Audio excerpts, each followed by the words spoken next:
Սիրելի հայրենակիցներ եւ գործընկերներ, մարդկային կապիտալի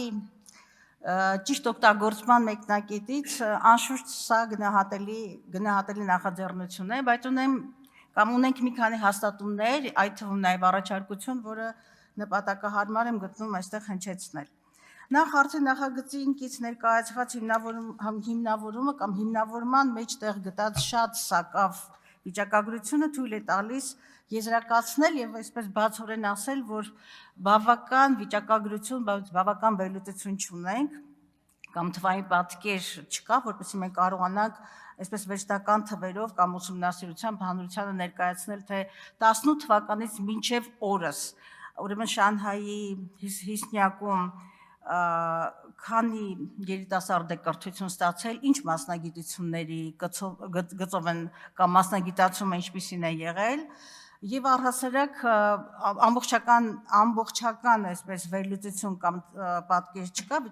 վիճակագրական պատկեր չկա, թե մինչև օրս, այսինքն տարկետում ստացածները ինչ հիմքով են տարկետում ստացել եւ առհասարակ այսօր Հայաստանի Հանրապետությունում ինչ ոլորտներում են նրանք իրենց գործունեությունը ծավալում։ Միևնույն ժամանակ այստեղ հոդված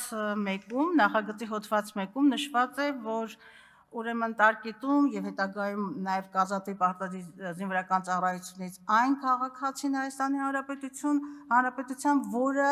առնվազն 3 տարի կաշխատի Հայաստանի Հանրապետության կողմից սահմանված ոլորտում։ Իսկ հիմնավորման մեջ ահա թե ինչպիսի ոլորտներ են մոտավորապես շեշտվում, երիտասարդ մասնագետներ, IT ոլորտի, բժիշկներ, ինժեներներ եւ այլ ոլորտների մասնագետներ եւ անկեղծ ասած, երբ ես այս նախագիծը կամ մենք այս նախագիծը կարևորում ենք որպես մարդկային ռեսուրսի եւ հատկապես որակյալ ռեսուրսի օգտագործման տեսակետից, նախ եւ առաջ առանց թերագնահատելու IT ոլորտը, առողջապահությունը եւ այլն ինժեներներ, այստեղ որ նշված են, բայց շատ պիտի ցանկալի լիներ, որ այստեղ սահմանված ոլորտ շատ ավելի բաց լիներ եւ պետական կառավարման համակարգը եւ պետական սեկտորը այստեղ նշված լիներ, ինչը ես կարծում եմ, վստահաբար եմ կարծում, իմ շփումներն են այդ եզրակացության բերել, որ պետական կառավարման համակարգը բարձրորակ մասնագետների խիստ կարիք ուներ։ Եվ եթե մենք որպես պետական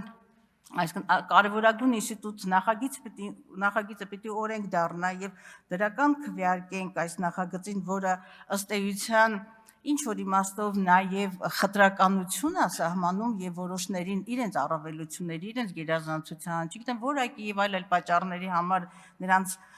պարտադիր զինվորական ծառայությունից ազատում ենք, ուրեմն պիտի նաև այդ ներուժը հատկապես օգտագործենք պետական սեկտորում։ Եվ ուրեմն ես այս մասին խոսեցի նաև հանձնաժողովի քննարկման ժամանակ, եւ ես կարծում եմ առհասարակ այստեղ բացեր շատ կան, որովհետեւ հասկանալի է, որ ինչ որ հայեցակարգ չկա հայեցակարգ, թե ինչ հայեցակարգից են բխում այս կարգավորումները, եւ առհասարակ կարծեմ, թե 2 ամսվա ժամկետ կա, որպեսզի կառավարությունը